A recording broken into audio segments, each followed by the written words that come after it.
and in this video we're going to take a look at 10 things that you may or may not know about Overwatch. We'll cover topics that are based in lore, game mechanics, and things that are just simply fun to know.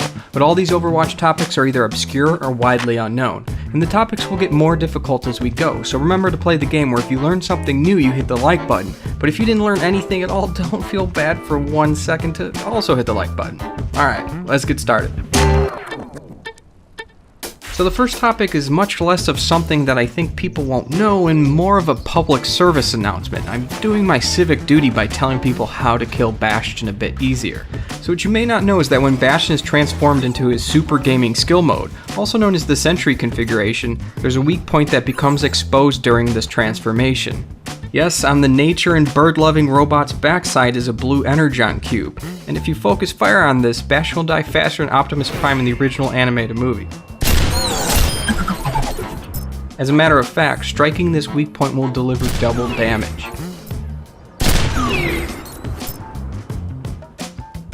As we all know, Overwatch was developed by Blizzard, the developers of some of the most iconic games, well, ever. So it's no surprise that there's many nods to other Blizzard games hidden throughout Overwatch, and Diablo is one of those games.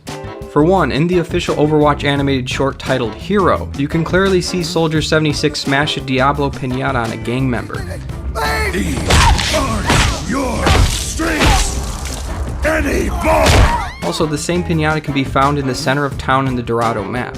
Additionally, if you head to Route 66 in the starting diner there, you can find a Diablo brand hot sauce. But even more interesting of all is a check on the wall. This check is written out by none other than Deckard Cain, the Elder Sage of the Diablo series. And lastly, the check is dated for the same date that Diablo 3 was released on PC, May 15, 2012.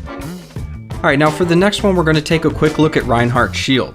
So essentially we all know that this thing is meant to take a ton of punishment.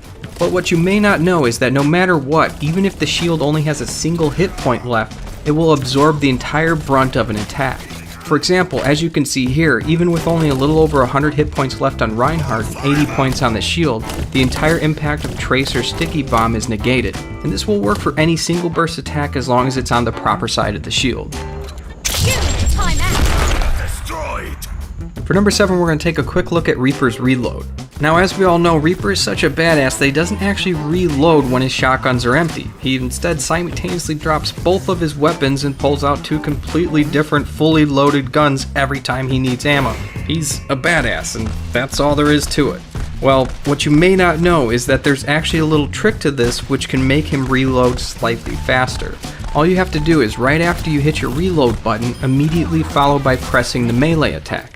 Reaper will strike forward with his melee attack, but instead of striking with what should be empty fists, it will put two completely reloaded weapons in each hand.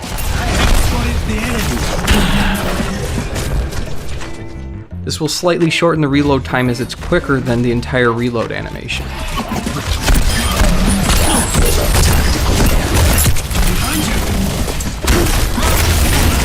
Now obviously, if we're talking about Blizzard, then we're talking about World of Warcraft. WoW is one of the most culturally influential games of all time. It has its own movie, it's been featured as a focal point in an episode of South Park, and tens of millions of people have played the game since it launched over a decade ago.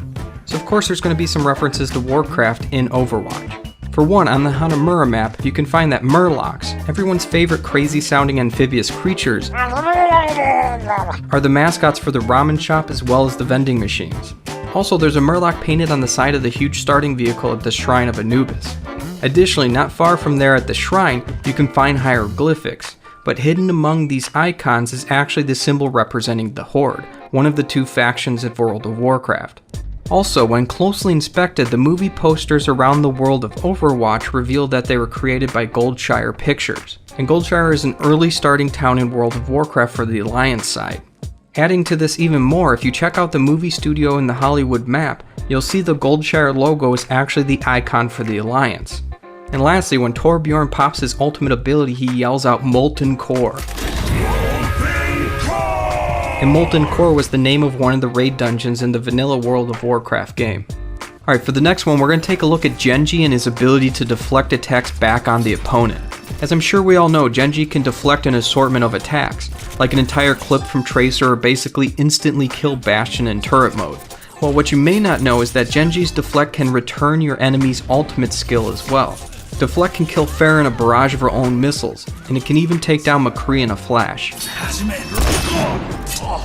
More impressively though, it can turn any deflectable ultimate hostile towards the entire opposing team, meaning it can turn Mei's Blizzard drone around on enemies, Tracer's Pulse Bomb, or even Zarya's Graviton Surge. And last but not least, the Deflect can turn Genji's brother Hanzo's Dragon Strike back around on the sibling that struck him down as well. Now though, to put the cherry on top, not only can Deflect turn Ultra's hostile towards the enemy, but it can also turn a support heal around, benefiting your team instead. That's right, Genji can deflect Soldier 76 Biotic Field, making it heal your team instead of theirs.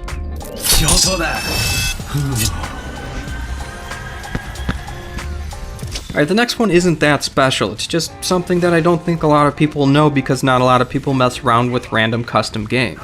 Well, what you may not know is that when you're in a custom game and Soldier 76 is selected multiple times, it will change the number of his name, increasing by 1 for each additional soldier. So, like I said, not that special, just a neat little obscure detail. For the next one, we're going to take a look at McCree, the Overwatch hero that thinks it's high noon at all times of the day. It's high noon. For one, what you may not know is that McCree's first name is Jesse, and more importantly, a developer at Blizzard shares the same name, and in fact, Jesse McCree's name was pulled for use as the Vigilante Cowboy. The next one is extremely risky and very situational, but it's still useful in one specific situation. So we all know Lucio and his completely forgettable skill to ride across walls. Well, one thing that you may not know is that when you're in the Ilios well map, you can actually ride around on the inside of the well in the center of the objective point. This can be extremely useful to avoid detection while you're waiting for backup or trying to hold out during an overtime phase. Oh, let's break it! Damn! For the last topic, we're going to talk about the Gibraltar mission. Now, as we know from the opening cinematic, Overwatch was once a group of agents tasked with defeating a warring sect of Omnics, sentient robots. After peace talks, the war ended, and government sanctions forced Overwatch to disband, with the members going their own separate ways. Now in the Gibraltar mission, like several others, your objective is to either defend against the payload making it to a destination, or escort the payload to its destination. But what you may not know is that this mission actually takes place before the game world's present day. The battle you take part in here is a prequel of events leading up to Overwatch being recalled back to active duty.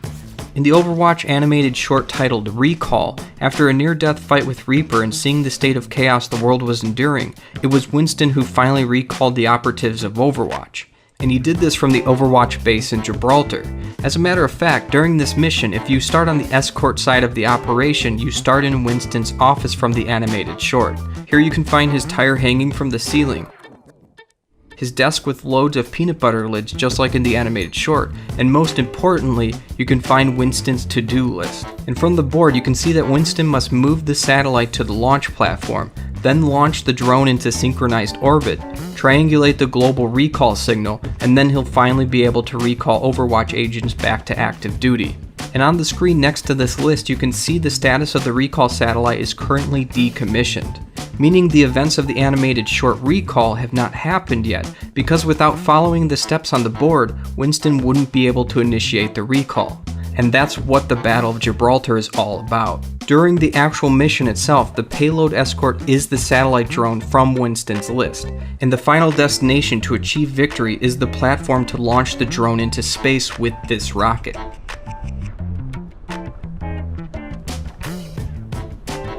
So in other words, in an alternate timeline somewhere out there, every time you successfully defend and stop the other team from delivering this payload, in essence you're ensuring Overwatch is never recalled.